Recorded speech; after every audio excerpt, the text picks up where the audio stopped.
They're bringing a Bright Line to Disney Springs. How are they going to do that? Don't know, don't care. Wow, that's unbelievable. Train station in the Strawberry Lot? I don't know. Good luck with that. I mean, they got to. It does make sense. It's going to be a lot of fun. Mm-hmm. More construction at Disney Springs. Yep. Yeah. I mean, you're all excited about it because you're like, oh man, 3 hours to Miami or however long to Miami. Yeah. Oh yeah. no. Yeah. All those people in Miami are thinking the same damn thing. 3 hours to Disney? Arriba, let's go! Of course. And think, even me, I could drive 5 minutes to the airport and hop on the train. It'd be certainly faster than me getting in my car. To go to Disney? Yeah. Yeah, that makes sense. But I mean, like, I got some thoughts. I got some real interesting thoughts. I'm probably pissing off all these people from Miami, but I don't care. What's going on, everybody? Welcome to the show. So glad that you were here. Happy Thanksgiving week. We are T-minus 1 hour away from. I got a whole nother day of work tomorrow. Being off for Thanksgiving. Yeah, it's gonna be a lot of fun. Got a lot of great news. Gonna have a good show. You ready? I'm ready. I was ready. Wait, hold on. Now, maybe I'm. That's what I thought. Thought I'd throw that out there. Get you ready. Let me pick this. Okay. In today's show, we've got news about more dining options happening at Walt Disney World coming open. Hong Kong Disney unveils its brand new castle. And I can't believe I'm about to say this, but park hopping is returning to Walt Disney World. With headline news, trivia, and so much more, all happening in today's Disney Parks Podcast. Welcome to the Disney Parks Podcast with your hosts, Tony Casanova from DisneyByTheNumbers.com and Parkhopper John from WDWParkhoppers.com. Keep your hands, arms, feet, and legs inside the podcast at all times. And get ready for the Disney Parks Podcast. All right, everybody, welcome to the show. So glad that you were here. As we're recording this, it's Thanksgiving week, so we hope that you have a wonderful holiday season. I hope that COVID restrictions aren't keeping you and your family from getting together, but if there's some kind of hitch in that, we feel for you. Just know that we're very grateful for you, and we hope that you have an amazing holiday, and don't go crazy with all the Black Friday stuff. Okay, kids? You know. I think Black Friday started 3 weeks ago. I know it did. I know. So I still think it's going to get vicious anyway. But, hey, before we get into the show, I wanted to let you guys know about our good friends over at Destinations to Travel. It doesn't matter what type of vacation you're planning. I know that there's not a lot of travel going on right now, but there's still a lot of travel opportunities that you can take now as well as plan for in the future. We want to let you know that if you're going to do any type of planning, Destinations to Travel is definitely the first choice that you should make. Why? Because they are super knowledgeable. They will be there when you need them. They will give you all the assistance that you need, and it does not cost you a penny. And the question that I have for you is, what price can you put on peace of mind? That's the thing. When you go out on a vacation, if you booked it all yourself, it's all on you. Versus when you talk to our good friends over at Destinations to Travel, you are having them work on your behalf, and you don't have to stress anything.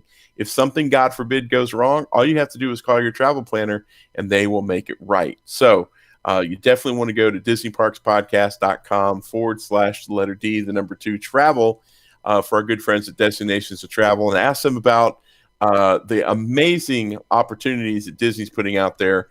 I mean, they've got several opportunities to save money and visit Walt Disney World, like the Magic is Here, the Play, Stay, and Save.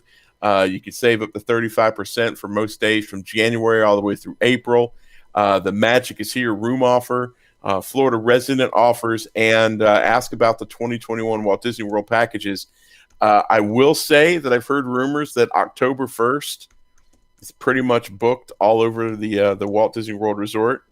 So that's going to be a fun day to be around the parks. But hey, go check them out. DisneyParksPodcast.com/the letter D, the number 2 travel, for our friends at Destinations of Travel. And Tony and I had the opportunity to spend some time over at the Riviera Resort, right? Correct. An amazing resort, amazing place. It's yeah. Destination to Travel gave I stayed 2 nights at Disney Riviera, and you're going Boulder Creek and Boulder Ridge, yeah. So it was a 1-bedroom. I'm gonna say premier view because I faced the Skyliner, Caribbean Beach, and the pools. So I wasn't facing the parking lot or a dumpster. It was a really spectacular view. So it's a 1-bedroom, has a king-size bed, master bath, jetted tub, big shower with a rain head and a handheld and a little seat. It had a full-on kitchen, so 4-burner stove, oven, full-size refrigerator, pots, pans, dishes, all those kind of things that you would get with a DVC. So it was really great. The only weird thing is the bathroom. The master bath is shared with the other occupants of the room. So it wasn't like you had your own bath and then there was a half bath for everybody else. I think that's the way it is in Bay Lake, if I remember correctly. It is. So that was not the case here. The master bath is shared with all the other occupants. There was the Murphy bed that pulled down, which was a full size, and you slept on that, correct? Yep. Yeah, it was comfortable. Ish. Yeah. Yeah, it's a Murphy bed. Yeah, it's a Murphy bed. And then James slept in the in the trundle bed, which is the little pull down from the TV compartment. And I think he was okay with it, but he said he hit his head waking up in the morning. That's a great space for a smaller person. Not an adult. If you're tossing and turning, I mean, I heard head hits, I heard elbow hits, a lot of language in the middle of the night. But I woke up before him, and I was like, "Hey, man, get into this bed and just stretch out." And he's like, "No, I'm good." I'm like, yeah. I don't have cooties, but it was a gorgeous room, and the view was incredible. Yeah, and it was great, and the Topolino's Terrace, completely redeemed itself. Yeah, totally redeemed itself from my first dinner visit. It was amazing. Yeah. It was like Ravello level amazing. Yeah, my appetizers were better than my entree. I mean, the entree was okay. It was good. I'm not gonna say it was bad, but my appetizers were really good. I had the fresh ricotta, and I had the escargot. I did a little France and a little Italy, right? Because that's the theme. It's the Riviera. The other thing too, on Friday before we left, is I did a little DVC tour. I always like to see what they're doing, with the resort. So they started us with, if you've ever heard of micro apartments, I would call the studio at the Riviera a micro apartment. Okay, it is no bigger than a walk-in closet. Right. And this is no lie. I have some pictures on the Riviera, on my Riviera group on Facebook. Okay, you walk in the room, there's a couch, which is the Murphy bed, a TV on the wall, a shower, and commode and all that. And in there is also a very small closet. And that is it. That's your room. You have a window and an escape hatch, and that is it. It is tiny. The next level up from that is what they call a deluxe studio. So you have a queen-size bed, the Murphy bed, the trundle, and a little kitchenette. So a small refrigerator and microwave. Then there's the one bedroom, which I was in, and there's a one bedroom lock off, all those kind of variations. And then we went to the Grand Villa, which was pretty nice. As far as Grand Villas go, it was great. It had a beautiful view, much like mine. And they're all at the far end of the building, too. But they all had a really nice view. I'm not going to lie. I guess, the woman had told us that the Grand Floridian is the largest 3-bedroom at 2,700 square feet. So if you're looking for big rooms, that's the thing. And I said to her, it's interesting. I said, none of the Grand Villas don't connect to any other rooms. They're their own. I said, sometimes like my brother brings down a lot of people in his traveling party, and he has to get like another room because they all don't fit in a Grand Villa, so he's got like an overflow room. I said it would be nice if they connected to like another 1-bedroom or another Grand Villa or something like that. So she goes, oh, I'll give that suggestion to her. I said, yeah, so just toss that out there. And I said, still, there's no Grand Villa at the beach club. I've been emailing Ken for years, so if you can remedy that. They are Ken giving, Potrock. yeah, they are giving tours at all of the DVCs. So if you're staying at a DVC, go downstairs and ask. They have rooms in all of the buildings. You can see all the different kinds of rooms. And then they gave us this little gift as a takeaway. If anybody knows the artist on this, there is no artist name on this at all. So if anybody knows the artist of this little fine little ditty, so that was our little takeaway gift. You can go to all the rooms in Saratoga have been refurbished, and they were saying that we should go over there. They completely redid their Grand Villas, and they said they really look spectacular. So nice. Yeah. So when you when I go over to my DVC stay this weekend, I should just say, hey, I'm interested in taking a DVC tour of this resort. Yeah, downstairs, usually in the lobby, there's like a DVC little podium somewhere.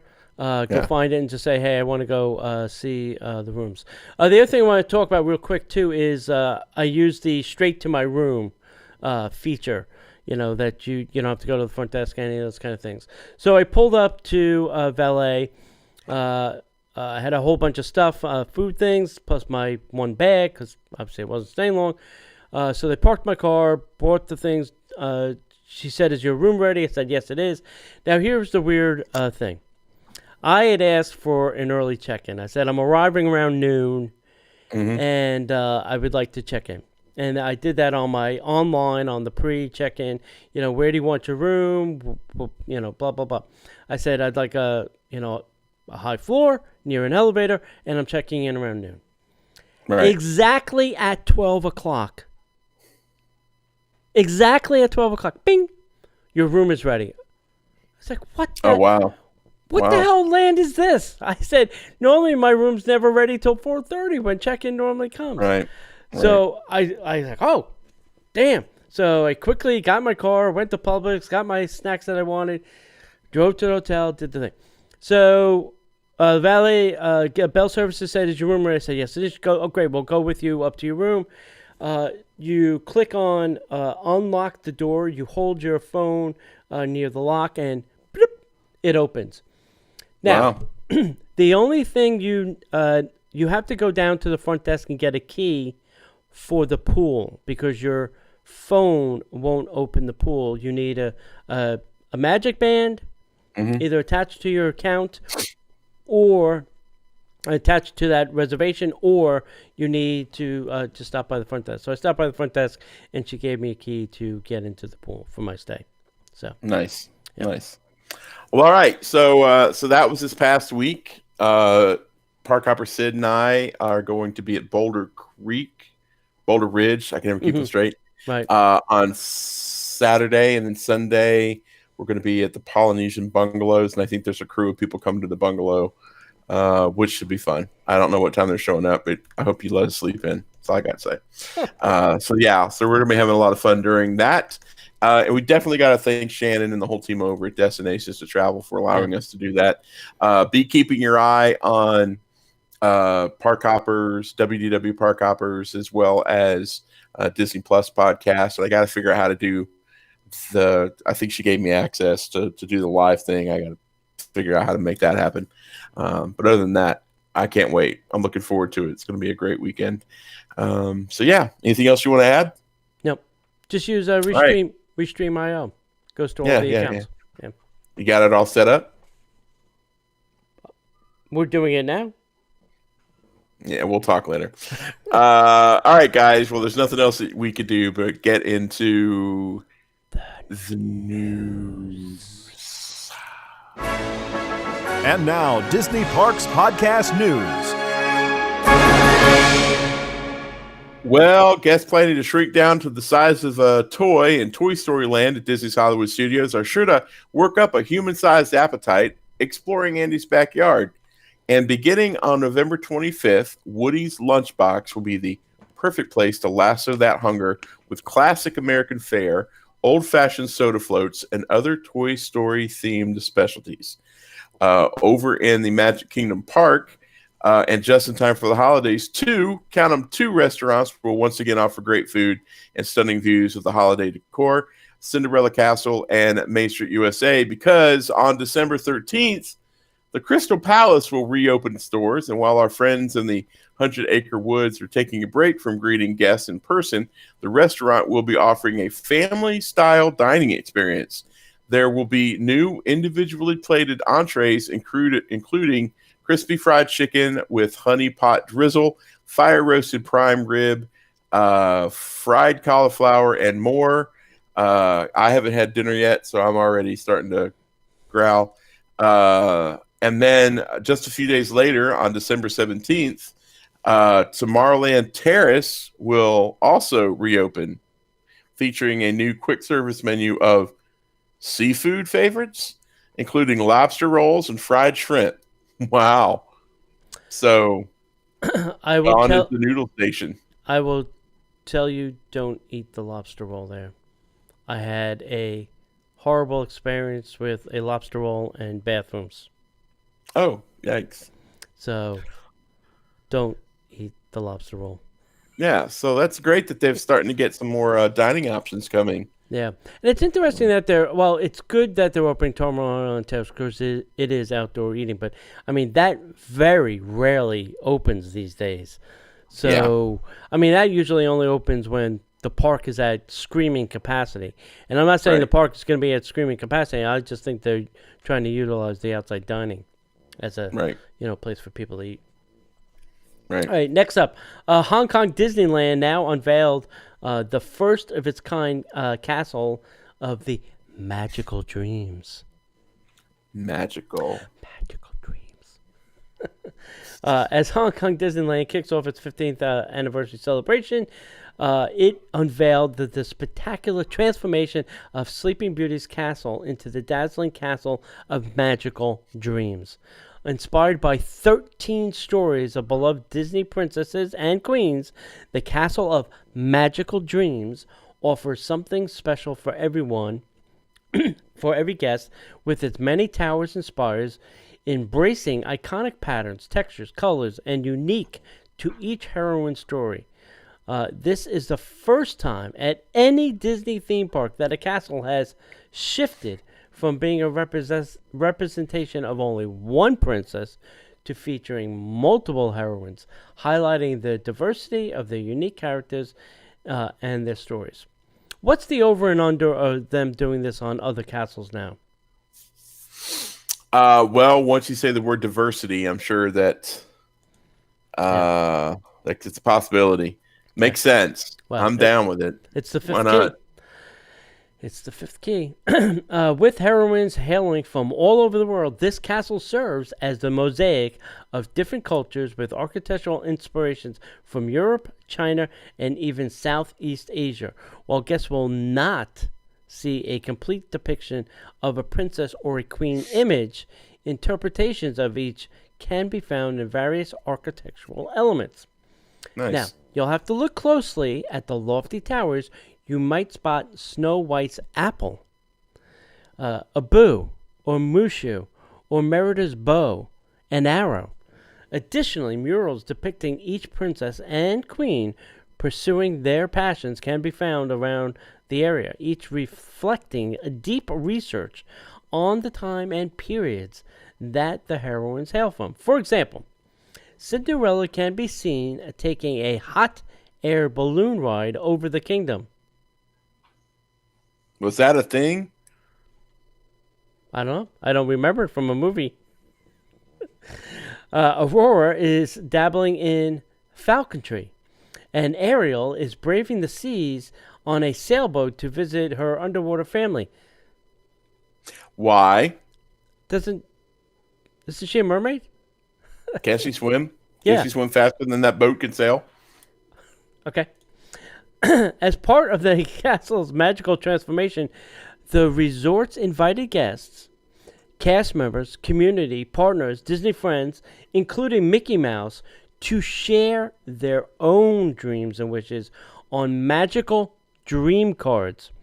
These cards were collected in a treasure chest and lifted to the top of the tallest tower in the castle, ensuring that the heart of the resort will always be filled with hopes and dreams. Aww. As a tribute to the original Sleeping Beauty castle, Flora, Fauna, and Merryweather can now be seen spreading fairy dust across the castle's breezeway. Castle lighting into the chandeliers and leading the way to the new rotunda, 9,000 points of dancing lights. I saw some pictures and video, and it looks spectacular. I'm not going to lie. It does, yeah. I mean, they certainly made it a lot bigger than it was. Yeah. It's a tremendous feat, and I'm glad that they did it. I'm interested to see if they do it in other theme parks. So, question for you: which Disney theme park do you think would get the first castle transformation? What will we get the next castle transformation? I would think it would be Tokyo. Would probably be next. Probably because they can afford it. They can afford it, and they don't care. Money's no problem over there. And possibly Paris. Shanghai, probably not so much because they kind of did this a little bit-ish. Yeah. Not to this scale in this detail, but they built a huge, huge monstrosity. Could they incorporate other princesses? It's supposed to be the princess's home, not a single princess either. So I don't think Shanghai. It would be a very, very hard sell at Disneyland or Disney World. I think they would get a lot of pushback on what the hell are you talking about? But I think Disneyland could benefit from it because their castle is teeny tiny. Sorry, no offense, guys. It is small. I mean, the first time you see it, you go, Where the hell's the castle? Where's the castle? I remember standing on the end of Main Street the very first time I ever walked in Disneyland. And I was like, okay, this is it. And I turned and looked down Main Street yesterday and I went, oh my God, it is down there. Oh my God. Oh my God. Yeah. I mean, it really was shocking to me how small it was. First, it's how short Main Street is. That it only takes you 3 steps to get to the end. And then when you get to the end, you go, oh, that's a little bit small. Yeah. And then how weird it is that there's like a astro orbiter right there. Yeah. And it's just anyway. Now I'm not knocking Disneyland. I love it. But, it is weird. Hey, Tony. Yeah. On your bingo cards, did you ever think that park hopping would return to Walt Disney World before summer of 2021? I was thinking more like 2022. That's kind of where my head was at. As the phased reopening of Walt Disney World Resort continues, there's another exciting milestone that many fans and guests have been looking forward to, the return of park hopping. So starting January 1st of 2021, guests who purchase a ticket or annual pass with park hopping benefits will be able to visit more than one park per day with some new modifications as part of the ongoing focus on health and safety. With the updated park hopper experience, guests will make a Disney park reservation for the first park they plan to visit and enter that first park prior to visiting another. At this time, a park reservation is not required after the first park. However, reservation requirements are subject to change. Additionally, Disney will set specific park hopping hours during which this option will be available. Park hopper hours will start at 2 p.m. each day and end at the park's scheduled close time. guests will soon be able to check DisneyWorld.com/park hours and the My Disney Experience app for the most up-to-date park hours available, as they could start earlier at a later date depending on the day and the park. So these modifications are designed to help Disney continue managing attendance in a way that fosters physical distancing. Additionally, other enhanced health and safety features will remain in effect, including face coverings required for all guests ages 2 and up. As a reminder, guests with a ticket or pass that includes the Park Hopper benefit, love that word, get the chance to see and do more during their visit, which could mean a morning in the savannah at Disney's Animal Kingdom theme park and an evening stroll by Cinderella Castle at Magic Kingdom Park, or starting the day living your Star Wars adventure at Hollywood Studios before an afternoon traveling around the world at Epcot. So please note that the availability to visit another park will be subject to the park's capacity limitations. If you have any questions, you can always check out Disney's Know Before You Go page on DisneyWorld.com. You can contact your travel planner. This is interesting. Yeah. Go ahead. So I hope that, all right, so if I'm in the Magic Kingdom and I want to go over to Epcot to have dinner or yada yada, I'm fine with that. I understand the, kind of after 2 thing. The thing that I hope that they do is somewhere on the My Disney Experience app is not list the capacity, but say this park is open to park hopping, so that I don't get on the monorail, take that trip all the way over there, get to the turnstiles and go, oh, we're at capacity right now, you can't come over. So, put the information in the app, I would say, so I know what parks I can go to, if I want to leave the park I'm in, Right. This way, at least you're informed and you're not getting there and wasting your time to only find out, and then you try to go back to the park you were in, and that's now at capacity. So that's my thing. They're gonna have to communicate, I think, more with us. But it's interesting that the park hopping starts at 2 p.m. Why that time was the question. That's normally, parade time, 2, 3 o'clock. Do they want to get people out? Very interesting. I don't know. Could be very interesting to see.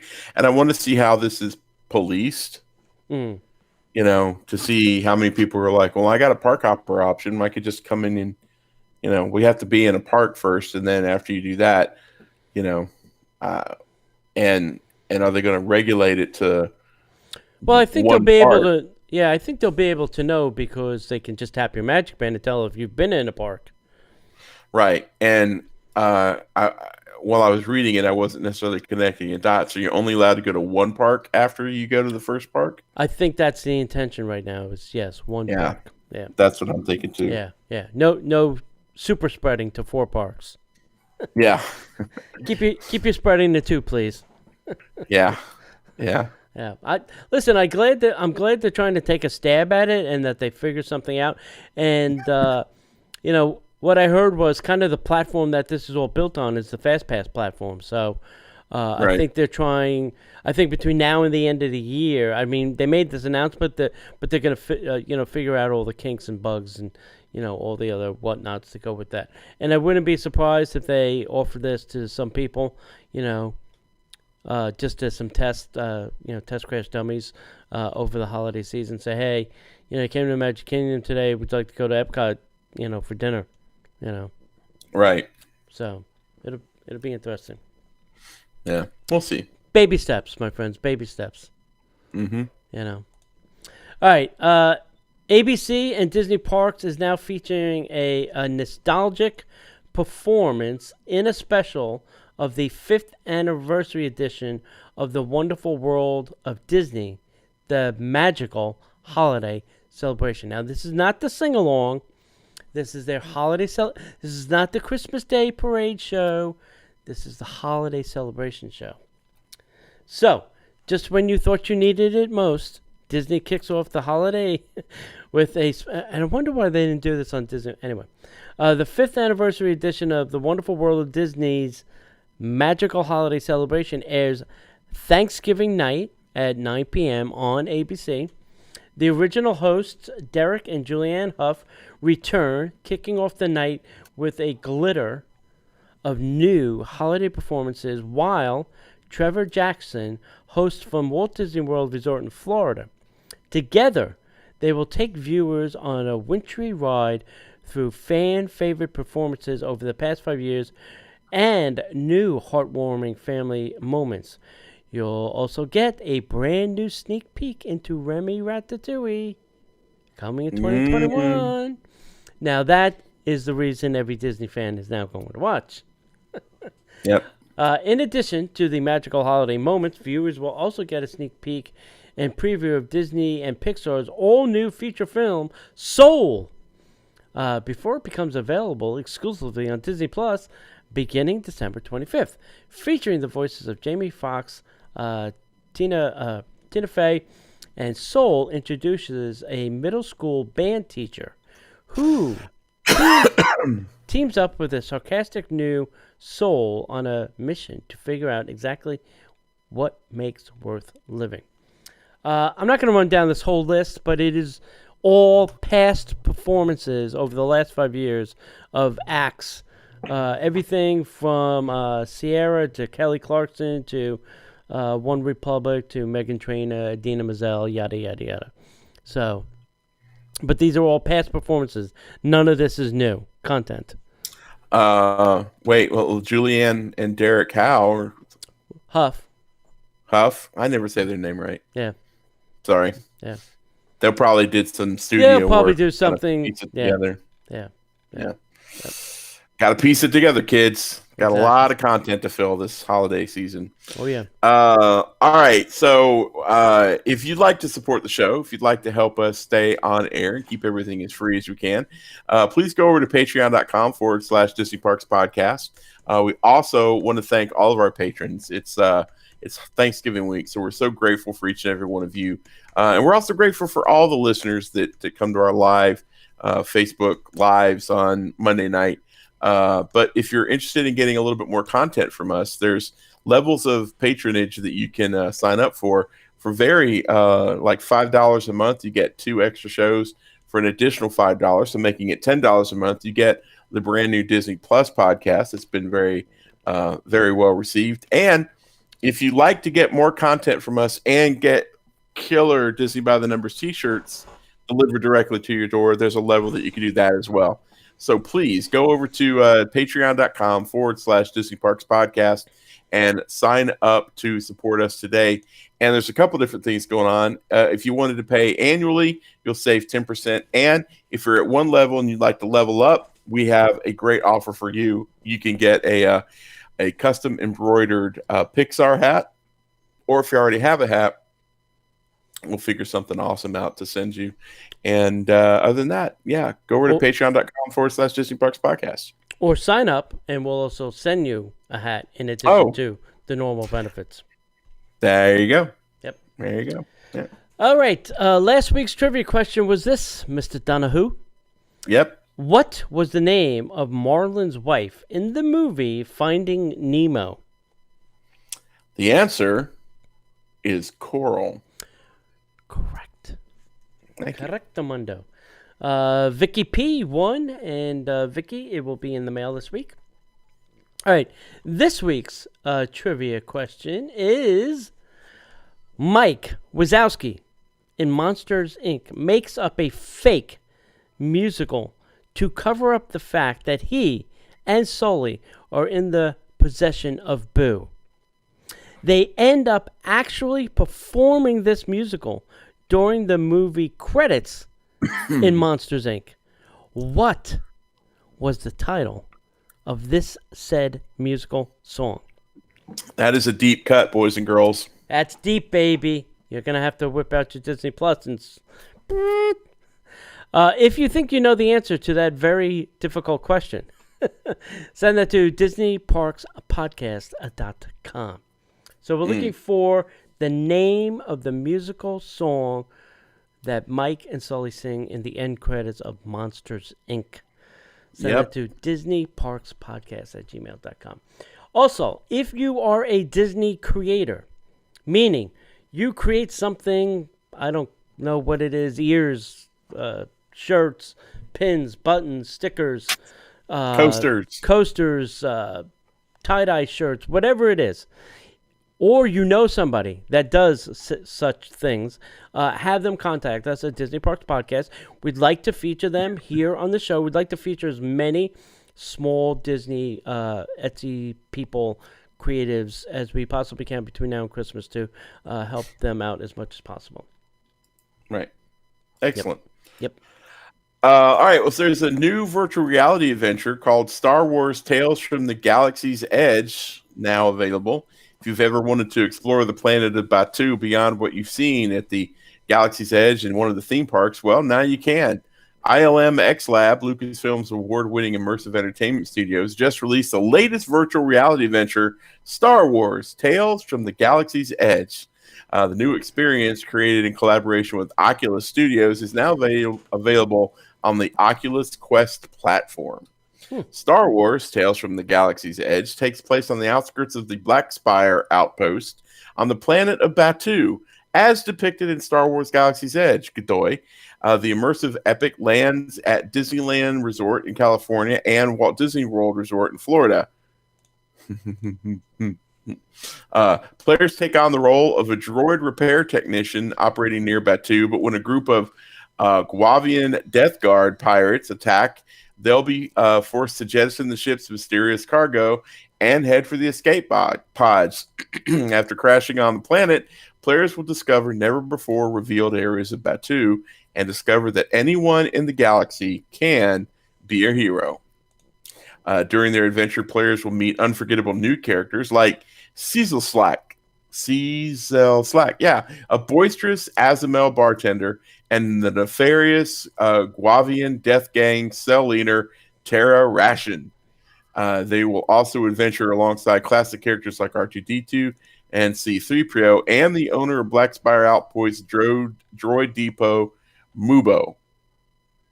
Keep up, kids. Tales from the Galaxy's Edge also features Temple of Darkness, and an anthological VR story set hundreds of years before the events of Star Wars: The Phantom Menace.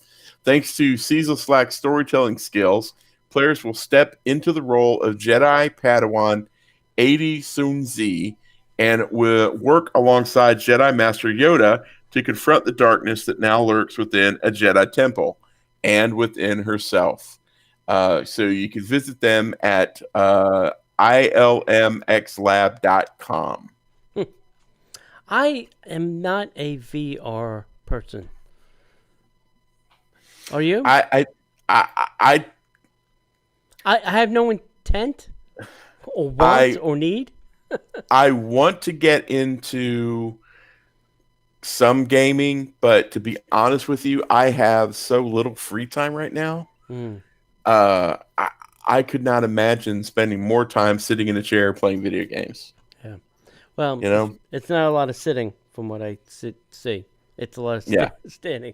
Like I saw this one guy doing this thing. It's almost like you had to cook, right? But to do the controllers, like one thing was the pan, one thing was the spat. It was very complex. I'm like, I don't think my motor skills are that great at my age to be pulling that off. Maybe, a lightsaber thing, maybe, that's just a, but other things that are detailed in this VR world, right? I don't think I have the motor skills anymore. Just saying. I'm an old man.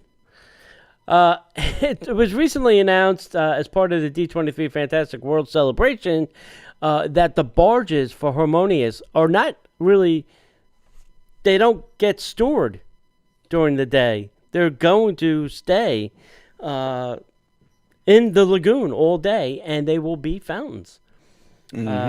So as part of this announcement, Imagineer Zach Ridley revealed more details about Harmonious, the new fireworks spectacular coming in 2021. And I think we're going to see sneak peeks of this over the holiday. I have a feeling. So last week, Zach shared an image of the circular set piece from the show Harmonious, giving us a look at just how large the center ring. I think it's 6 stories, if I'm not mistaken. Yep, it's 6 stories. That's what this says here too. So that's good. The show will have 5 gigantic platforms that will be positioned like a compass around the World Showcase Lagoon, the largest lagoon in any Disney theme park, Zach says. And then the platforms are headed out to the lagoon to begin testing very soon. So I think the only thing that will come out at night are the LED barges. I think the fountain ones will stay, and then just the things that will come out probably be kept in the back, covered and protected, since they Stuff that's got boomy stuff on it, probably. Yeah. They will be kept back there. In the new artist concepts, you can see these platforms that will provide an ambient new look during the daytime, as well as become fountains out at the lagoon. Of course, the real magic will happen at night when they come alive. That's awesome. Yeah, I think it is awesome, and I applaud it because, God knows that water probably needs to be circulated with some air to keep the green tinge off it a little bit. So now that they're aerating it, we may get clearer water in the lagoon. Who knows? We might see bodies down at the bottom. I'm sure the first few months they're going to have to be cleaning out those filters a lot. Sucking in all the lagoon scum. Yeah. But that the other question I had was, since these barges are going, will they still run in 2029? Will they still run the watercraft on the sides of these two? Sure, probably. Yeah, without getting the watercraft wet, because these look like they're pretty big. Probably not. Yeah. Maybe those days are over. Yeah, maybe. All right. Well, some good news coming out of Disneyland is the partner statue's been restored for Mickey Mouse's birthday. To commemorate Mickey's birthday on November 18th, a special surprise was revealed at Disneyland. The restoration of the partner statue in front of Sleeping Beauty Castle has been restored to its original grandeur. The statue, created by Disney sculptor Blaine Gibson, features Walt Disney and Mickey Mouse. And it was originally unveiled on November 18th of 1993 at the Hub, commemorating Mickey's 65th birthday.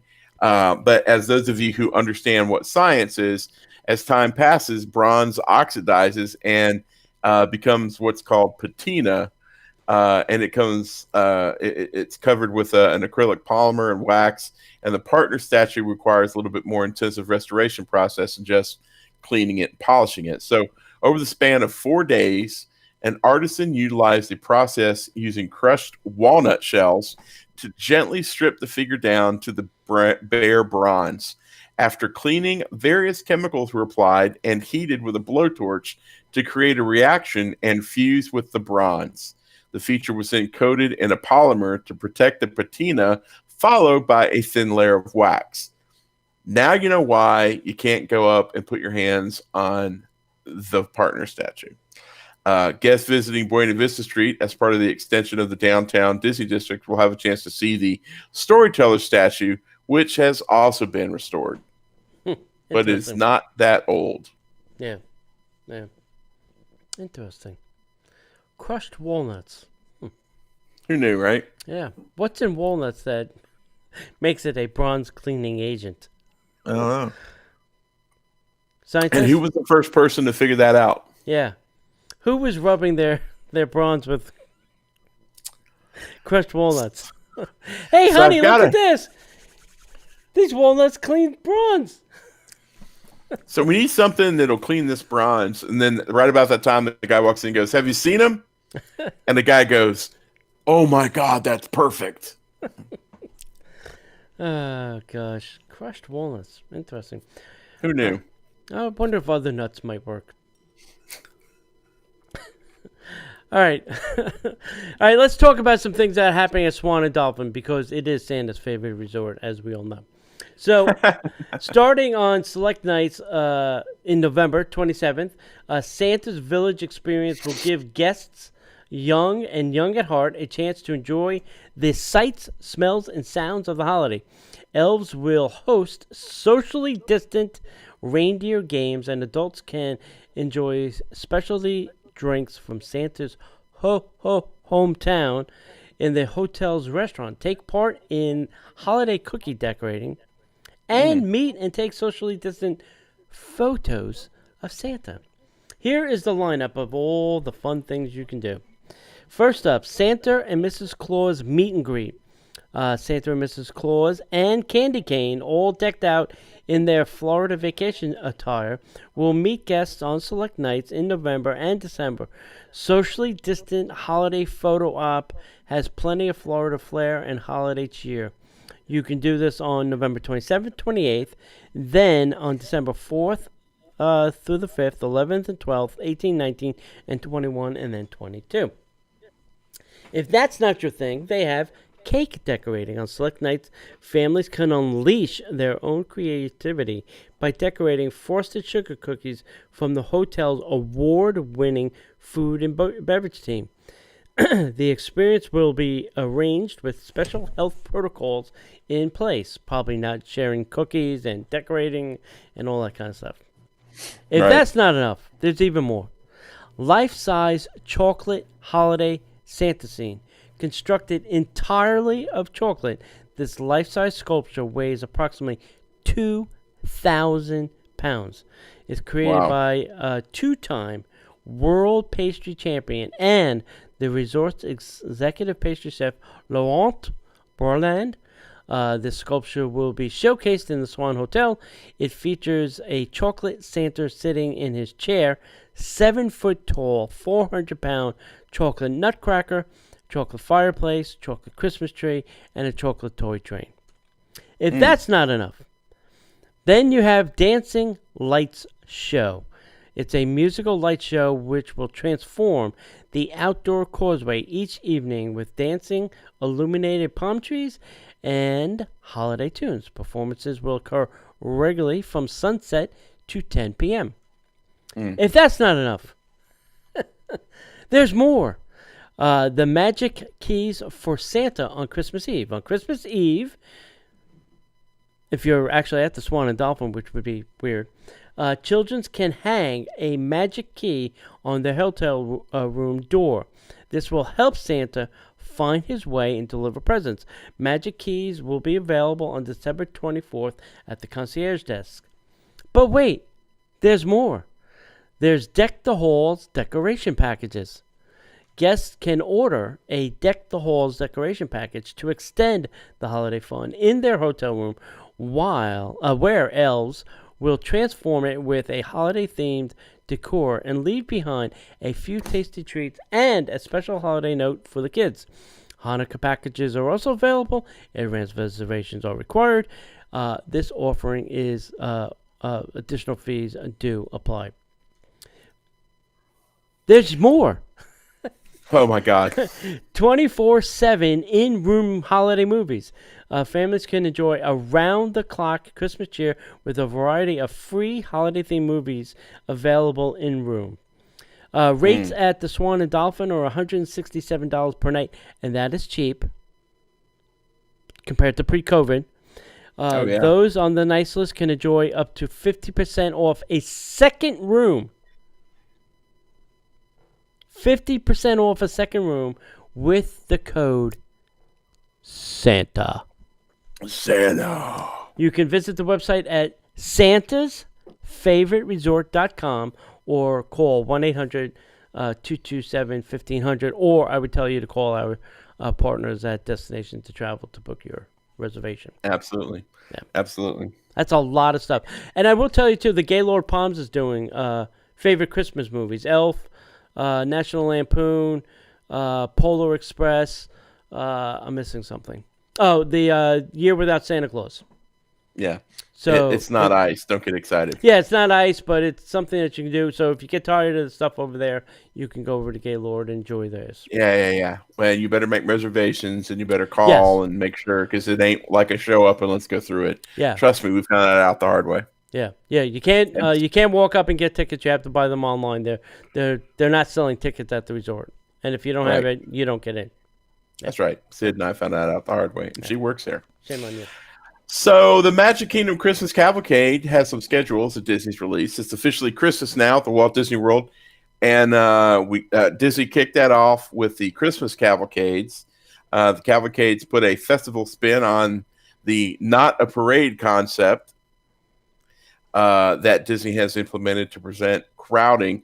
Unlike the Halloween Cavalcade schedules, which offered many more off days, guests will get to experience a lot more of the Christmas cheer, with only Goofy taking some time off. So here are the Magic Kingdom Christmas Cavalcade schedules. Goofy's Scrumptious Cavalcade runs Thursday through Monday, with Tuesday and Wednesdays as off days. Apparently, he's got a better union than Mickey. Apparently, Mickey's Holiday Cavalcade runs 7 days a week. Santa's Christmas Cavalcade runs 7 days a week. The Holiday Trolley runs 7 days a week. And the Main Street PhilharMagic performs 7 days a week. So, I wonder how Goofy got his 2 days off. 2 days off. I'm telling you, he's got a better union rep. I'm in the union. I'm a union man. I got seniority over the That's right. Knowing him. Gosh, I got a better rep. All right, talk about Disneyland Paris. They are unveiling their first look inside their new hotel, which is called New York, The Art of Marvel. Very interesting, the naming on this one. They wanted to build a New York hotel, but then they go, oh, we got to put some IP in it. They had the New York hotel. Yeah. And then they said, we want to put some IP in it. Or just slap the code of Marvel all over it. Yeah. So a lot of this announcement came from the IAAPA convention, a virtual convention. This is going to be a 4-star hotel, which is inspired by a New York art gallery. It's a tribute to the city that was the birthplace of the Marvel superhero heroes and many of the artists who created them. The hotel will have one of the largest collection of Marvel artwork in the world. Wow. In the world. That's in the world. The world. In Paris. Yep. Well, they got the Louvre, right? That's the largest collection of art in the world, so might as well throw some Marvel art on top of it. We'll have more than 300 items on display, including exclusive and never-before-seen pieces, in collaboration with more than 95 artists from Marvel Comics, Marvel Studios, Disney's Hotel, New York. The Art of Marvel will offer contemporary comfort and personalized services while celebrating New York's culture and vibrant energy. Development and refurbishment work for other projects at the resort also include the Avengers Campus and the Cars Route 66 road trip, a fully reimagined attraction, both part of the transformation of the Walt Disney Studio Park. Additionally, Disneyland's Paris transformation of the guest experience continues with new digital features and enhancements being rolled out in the Disneyland Paris app. One of the latest features includes a new online hotel check-in service that will accelerate the time guests spend at the front desk during their check-in, allowing them to get to the magic faster. So they're just doing what we're doing here. Yep. Other enhancements include a recent launch of a standby pass, which I think we're all going to get. This is a complimentary service which enables guests to book a time slot to enter the physical queue line of an attraction via the app and return to the queue line at the designated time during certain periods of the day, and a dining reservation service as well. So they're getting this new Fast Pass standby line queue thing, which I think we're all going to see. So yeah, I think this will be and yeah, it's interesting. The pictures coming out of the New York, the Art of Marvel hotel look pretty amazing. The main shot that I saw was like, I'm like, I've been there. The bar is right over there. The check-in and the gift shop is right over there. I was like, oh, that's pretty cool. Yeah. This And was the hotel you stayed at, right? When you were there? no. Actually, it's the hotel that we usually would go to that bar because it had a better selection of wine. Oh. Because I was with Rick and we were drinking wine. Mm. This is before we got to Ireland and actually murdered our livers, but that's a whole other story for another day. But we actually stayed at I can't remember what they called it, but it was kind of like the cross between the yacht club and the American Pavilion. I swear to God, it was just like that. Anywho, moving on. Shanghai Disney Resort and Energy Monster enter a multi-year resort alliance. Shanghai Disney Resort and Energy Monster, which is one of China's leading power bank rental service providers, announced that the two companies have entered into a multi-year resort alliance, including Energy Monster as the first and exclusive official power bank rental services sponsor of Shanghai Disney Resort. Under the new alliance, Energy Monster power bank rental stations themed to different resort experiences will be found at multiple locations across the resort, immersing guests in everlasting magic and happiness. Energy Monster will install more than 10, count them, 10 power bank rental stations across the resort, including the theme park, Shanghai Disneyland, and the resort's themed hotels. Rental stations are in easy-to-find locations with simple and user-friendly instructions available on the stations themselves, allowing guests to take full advantage of the digital services provided by the resort during their visit.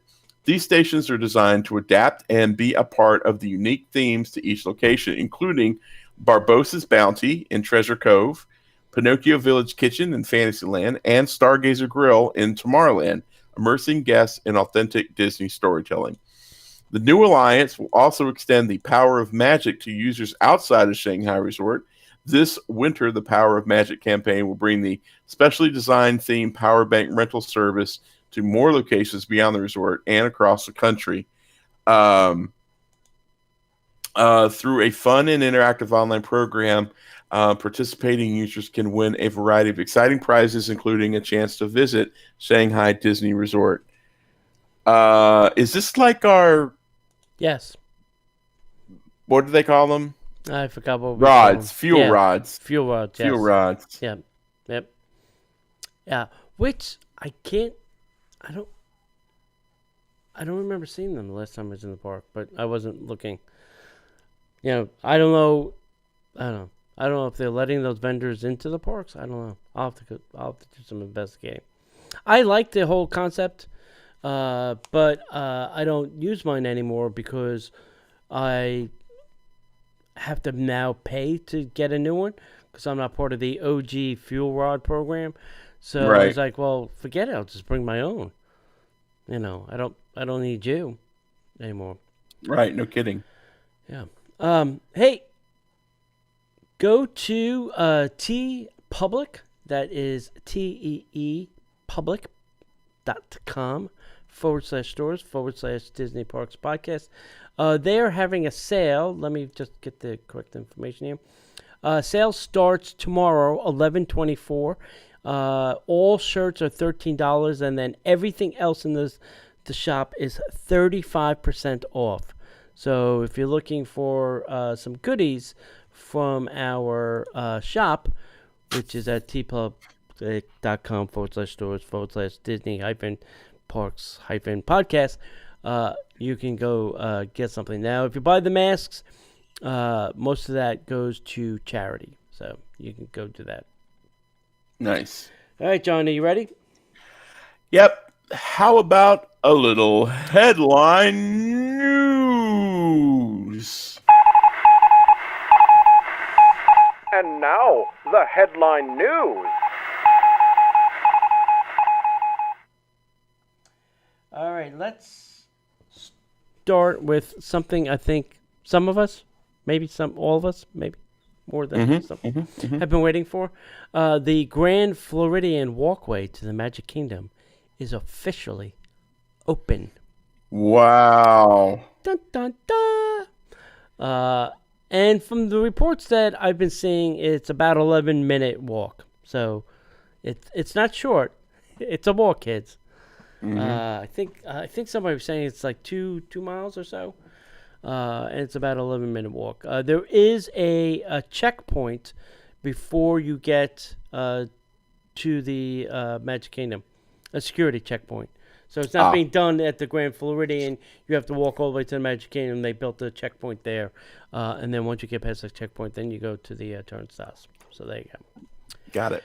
Adventure by Disney's has canceled most of everything now through February 28th of 2021. So even the 6 things that they were doing in the 6 different countries, those are now off the table until February of 2021 at least. So this will probably come sad to some people, but being that Disneyland is closed, they are not making handmade candy canes this year. There's so many things that Disney used to do. The handmade candy canes, the gingerbread houses. My fear is that they won't come back. Even when they're back to 100% normal. COVID's not a concern. I wonder if this is like the Disney version of the Great Reset. Here's the thing. You could have set up a cart in downtown Disney, taken orders for said candy canes, made said candy cane, and told the people to come back at whatever time, and you would have had made said candy cane. Right. If you really wanted to sell them. And that probably would have kept, a half a dozen people employed? So, if you wanted to, you could have tried. I don't think you really tried very hard to figure it out. If I could do it, you can do it. I'm just saying. All right. Sad. Yep. Orange County, California is now back to the highest COVID restrictions. So they were one notch. They were too close, 2 from getting open. Now they're 3 from getting open. So it's going to be a while, kids. Yeah, they didn't like being punked out by Disney. They said, oh, well, here's what we'll do then. We'll just push this back up to here, and you won't be able to do anything. Yeah. Yeah, that's nice. Thank you, Governor Gruesome. Cali River Rapids refurbishment is now being extended till April of 2021. So it was supposed to open by by Christmas, and that's not going to happen now. It's been extended, so who knows? John, have you seen the cleanest monorail beam of the last century? Yeah, I've driven right by them. They have been cleaning. I guess this is all for the 50th anniversary. You know, like Project Stardust over at Disneyland. I guess we're getting some form of this. The monorail beam is the cleanest I have ever seen it, ever. I mean, there is nothing on it. It is sparkling concrete. I'm not surprised that they have not sealed it or painted it or, something, to dress it up. I'm like, oh, well, maybe they're going to clean it first and then they're going to go back and paint it. Who knows? Anyway, I'm hoping they do. I'm hoping they decorate it, clean up. Shanghai Disney Resort is named the top healthiest, and I'm the bourbon drinker of the bunch. I haven't had a drink in 3 days. It's the top healthiest workplace for the 3rd time in a row. How in the blue hell is that even possible? I don't know. But Governor Gruesome, if they can do it 3 times in a row, I bet they could do it at Disneyland. Well, the Chinese do have a way to control their populace that we don't have yet in America, so. True. Well, you do have your health score card. Yeah. That allows you to get on or off trains. Yeah, not here. Yeah. That's what I'm saying. Yeah. Not yet. Yeah. Have you seen the new plexiglass on the Runaway Railway? Have you seen them? That's crazy looking, but yeah, I've seen them. That's a big hunk of plexiglass, I'm just saying. I wonder how much weight that adds to the vehicle. Yeah, because it's a metal frame and then plexiglass. It's a big metal frame. Yeah. The thing and the question is, can they take it off at any point, like later in life? And will it leave some embellishing marks on the train that can or cannot be fixed? I'm sure they probably added it in such a way that, if they take them off, they could probably just add a couple bolts and like make it tie into the design of the train cars. Yeah, I hope so. I don't know.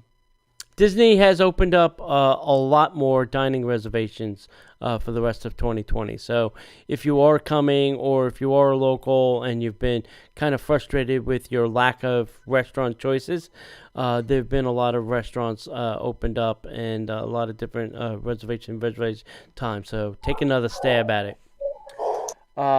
And since the monorail is closed at the Poly, they've now started boat service from the Poly to the Magic Kingdom.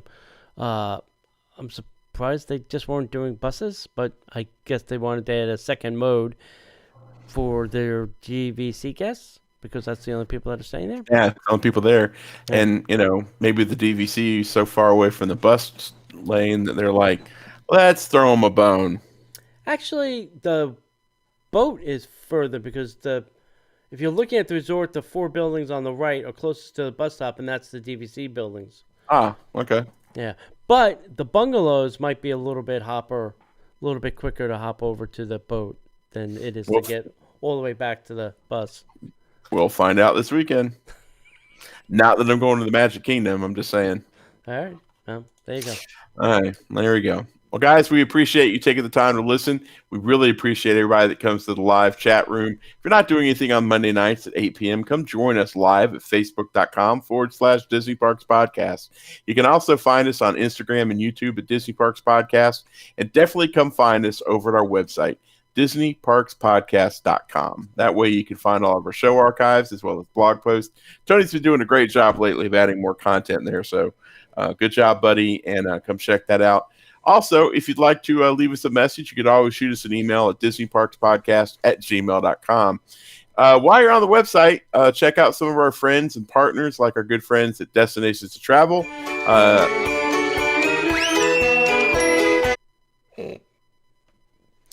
While you're on the website, why don't you come find our good friends and partners like our Destinations to Travel buddies.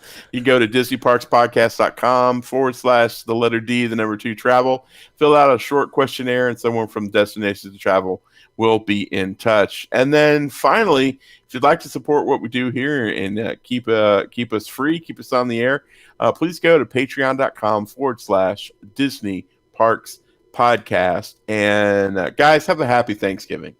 I hope you guys are having a great time with your family. If you're allowed to, Tony, happy Thanksgiving, buddy. Hopefully you'll be able to come over and hang. And guys, if we don't see you online, we'll see you in the park.